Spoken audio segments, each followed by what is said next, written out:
ఈ వీడియోలోని యోగ వాసిష్టంలో స్థిరాస్థిరములు స్థితిగతుల గురించి తెలుసుకుందాం.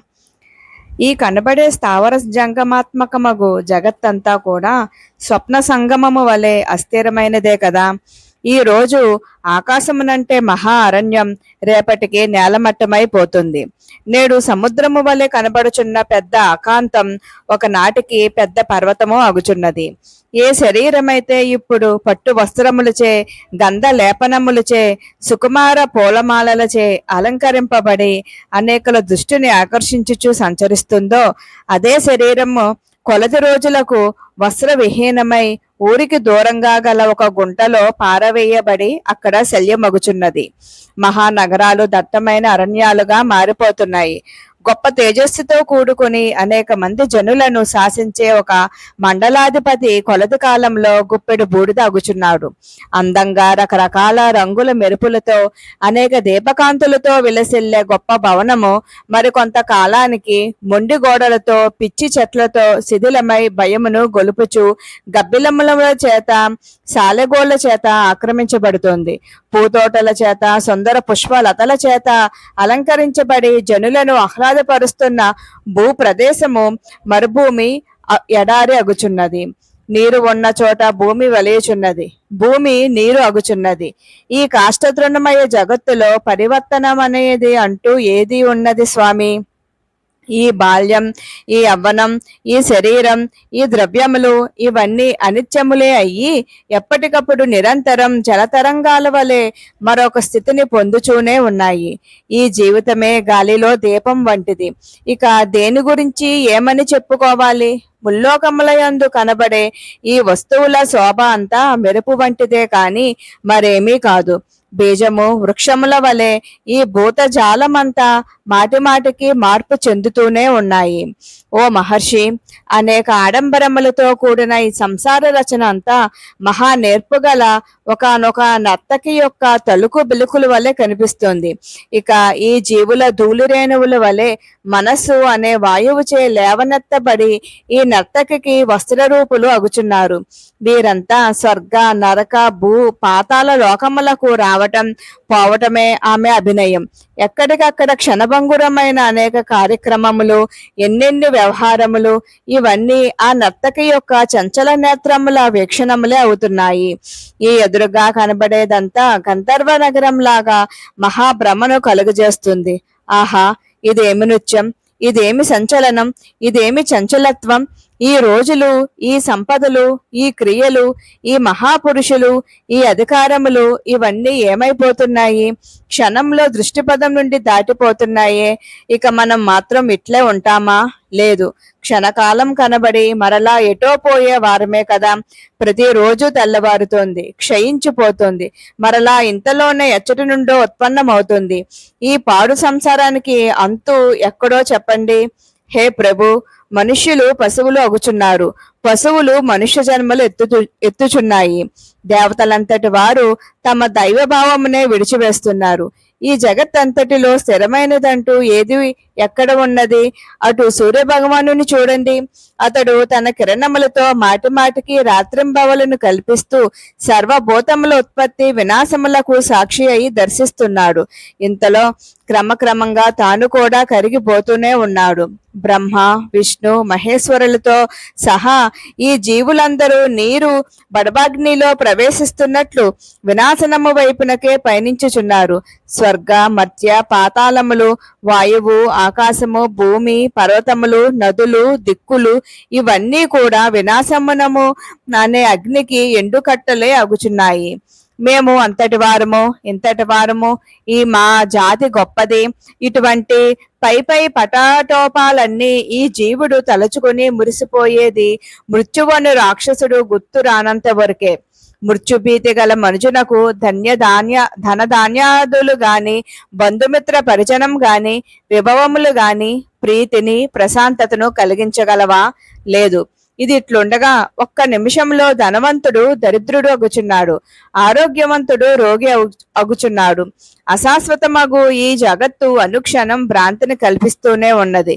దీనంతటినీ చూచి విమోహితుడు కానివాడెవడో చెప్పండి. ఒకప్పుడు ఈ ఆకాశం కారు మేఘాలచే ఆక్రమించబడి నలువైపులా చీకటి ఆవరించి ఉంటుంది.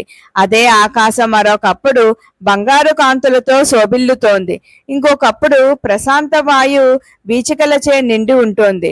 ఒకానొకప్పుడు బీభత్స ధ్వనులతోనూ ఉరుములతోనూ మెరుపులతోనూ నిండి ఉంటుంది. కాసేపు మూగగా మౌనంగా ఇంకాసేపు అనేక సంరంభములతోనూ కనబడుతుంది. కొంతసేపు నక్షత్ర శోభితమై చంద్రకాంతులు విరజిమ్ముతూ ఉంటుంది. అదే విధంగా క్షణం ఒక రకంగా ఉండే ఈ జగత్తును చూచి బీదెల్లని వారంటూ ఎవరైనా ఉంటారా? ఓ మునీశ్వర, క్షణంలో ఆపదలు వచ్చి పడుతున్నాయి, క్షణంలో సంపదలు చేరుతున్నాయి, క్షణంలో జన్మ, క్షణంలో మృత్యువు. ఆహా, ఈ ప్రపంచంలో క్షణికం కానిదేమిటో చెప్పండి. అయ్యో భగవంతుడా, ఈ దృశ్య జగత్తులో కనిపిస్తున్న వస్తువులన్నీ కూడా ఇతపూర్వం ఒక విధంగా ఉన్నాయి, ఇప్పుడు ఒక విధంగా ఉంటున్నాయి, ఇక ముందు ఇంకొక రకంగా ఉండబోతున్నాయి. వీటిలో స్థిరము, ఏకము, సద్రూపము అయినట్టి వస్తువు ఒక్కటి కూడా లేదు కదా. మట్టి ప్రతి చెట్టు అగుచున్నది. ఆ వృక్షమునకు కాస్తున్న పత్తికాయలు ప్రతి అయ్యి అటువైపు వస్త్రం అవుతోంది.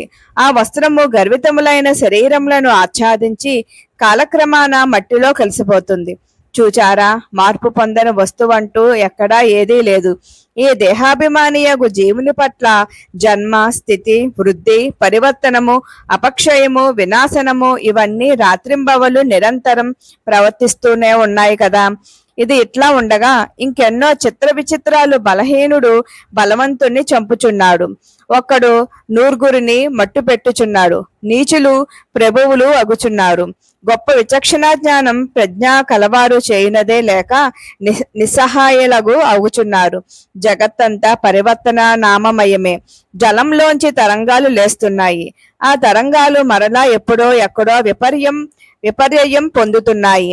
చేతన స్వరూపులకు మనుషులు అచేతన పదార్థముల సంస్పర్శచే మార్పు చెందుచున్నారు. ఆలోచనలు, అభిప్రాయములు క్షణంలో మారిపోతున్నాయి. బాల్యం గతించిపోతుంది, యవ్వనం వస్తుంది. ఆ యవ్వనం కూడా గతించిపోయి ఎక్కడి నుండో వార్ధక్యం వచ్చి పడుతోంది. ఈ శరీరం యొక్క గతే ఇట్లా ఉండగా ఇక బాహ్య పదార్థముల విషయముల మాట వేరే చెప్పేదేమున్నది? మహాత్మా, ఈ మనసు ఉంది చూశారు, నవరసాలు పోషించే నటునిలాగా వచ్చిపోతున్న ఆయా విషయాల పట్ల క్షణంలో ఆనందం, క్షణంలో విషాదం, క్షణంలో సుముఖత్వం, క్షణంలో విముఖత్వం ప్రదర్శిస్తోంది. ఆ విరించి అల్లరి చేసే చలాకీ పిల్లవాని వలె హర్ష విషాద మోహములు కలుగజేయగల అనేక వస్తుజాలములను, సంఘటనలను ఎడతెగకుండా విసుగు విరామం లేకుండా సృష్టించుకుంటూ పోతున్నాడు. అట్లు తాను సృష్టించుచున్న జీవులను రక్షించుకుంటూ ఇంతలోనే భక్షించి వేస్తున్నాడు. ఆయన చర్యలకు మోహితులైన ఈ జనులు రాత్రింబవళ్ళు అనేక దుఃఖాలతో మునిగి తేలుచున్నారే కాని స్వస్వరూపమును గ్రహించుటలేదు. ఈ సంసార భాగ్యస్వాములకు జనులు వస్తున్నారు, పోతున్నారు. ఇక్కడ శాశ్వతమైనదంటూ ఏదీ లేకపోయినప్పటికీ వారి దుఃఖములకు మాత్రం అంతు ఉండటం లేదు. వాస్తవానికి వారి సంపదలు, ఆపదలు కూడా అస్థిరములే కదా. భగవంతుడా, విశ్వామిత్ర మహర్షి, ఈ కాలమనునది అతి చమత్కారమైనది. అది చతురులైన వారిని కూడా అది విచలితులను చేస్తుంది. అది ఆపదలలో ముంచి తేల్చని జనులంటూ ఎక్కడా లేరేమో. సంసారం అనబడే మహావృక్షపు ఫలముల వంటి ఈ ముల్లోకములందలి జీవులు నిరంతరం నేల రాల్చబడుచున్నారు. మరలా క్రొత్త ఫలములు కాస్తున్నాయి. అయితే అందులో అతి కొద్ది ఫలములు మాత్రం జ్ఞానము అనే మధురాతి మధురమైన రసమును కలిగి ఉంటున్నాయి. హే మహర్షి, ఈ తతంగమంతా బాగానే ఉన్నది కానీ జీవునికి ఈ దుఃఖాదులు ఎక్కడి నుండి వస్తున్నాయి చెప్పండి? మేమంతా ఈ కాలస్వరూపిణి చేతిలో కీలుబొమ్మలం మాత్రమేనా? అయ్యో, జ్ఞాన దృష్టిని, దూరదృష్టిని కలిగి లేకుండానే జీవించి వేస్తున్నామే. అందుచేతనే ముందు ముందు ప్రాప్తించబోయే స్థితిగతులను తలుచుకున్నప్పుడు దుఃఖమునే పొందుతున్నాం. మేము ఊరుకున్న జన్మ మృత్యు జరా వ్యాధులు మమ్ములను సమీపించక మానవు కదా. కనుక దూరదృష్టి లేకుండా పిల్లి కళ్ళు మూసుకొని పాలు త్రాగుతున్నట్లు శక్తియుక్తులను కలిగి ఉన్న రోజులు ఇట్లా వృధా అగుచుండగా ఇక మాకు ఏ గతి పట్టబోతుంది? నెక్స్ట్ వీడియోలో పదార్థ దోషముల గురించి తెలుసుకుందాం.